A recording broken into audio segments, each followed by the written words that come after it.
From Beijing to Berlin, from Washington to Wellington, workers, traders, investors, and consumers are wondering if a trade war is looming between China and the U.S., dragging the whole world towards darkness. I don't know, but I know it takes enemies to fight a war. Are America and China enemies now?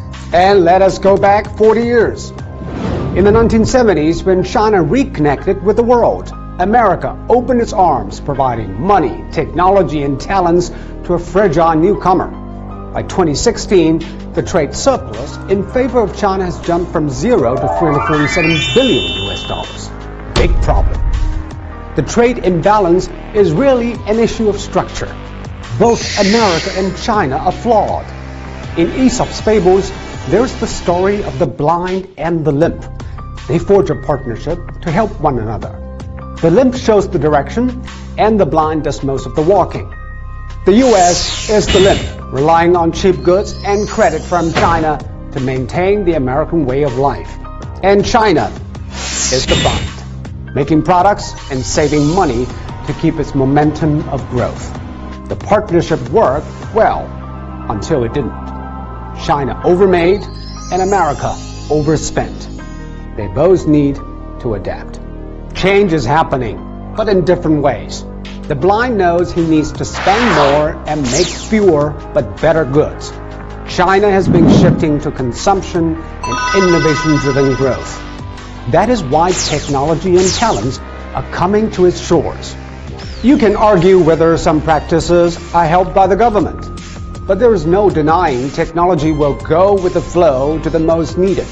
And right now, it is increasingly on the west side of the Pacific, where a behemoth supply chain, highly developed infrastructure, well-trained labor, and the biggest consumer market converge.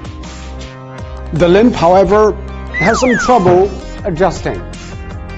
Economically, America needs to consume less and make more. But the limp has been relying on the blind for too long. Easy credit and cheap goods are addictive. The current trade structure benefits American companies, but not American workers. This is a design invented by America, and it can only be reinvented by America. It would probably take the vision and courage of a politician like FDR to remake the American economic model. Trumping foreign competitors will not reindustrialize the U.S. It would take retraining, infrastructure investment, and re-energizing the can-do spirit of early immigrant forefathers. But that is the hard way. Trump chooses the easy one, strong-arming its partners and browbeating its opponents. Trump is not trying to win the economic game. He's simply trying to win the argument. Winning the argument means winning votes. Politics trumps economics. But what goes around comes around. Economics will reign and take its revenge. When America is serious about changing its economic structure, the trade imbalance will remain. The limp would be better to act immediately and do something really smart.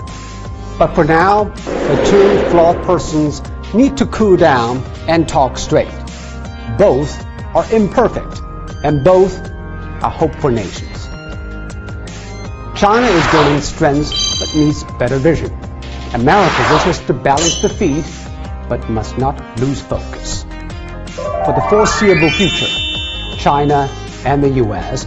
will cooperate, willingly or not. To reinvent Churchill's words, cooperation is the worst form of relationship, except for all the others. The blind and the limp can be better, but only when they still have faith in each other. Let me end with a line written by a Chinese writer toward the end of the Great Depression. 渡尽劫波兄弟在，相逢一笑泯恩仇.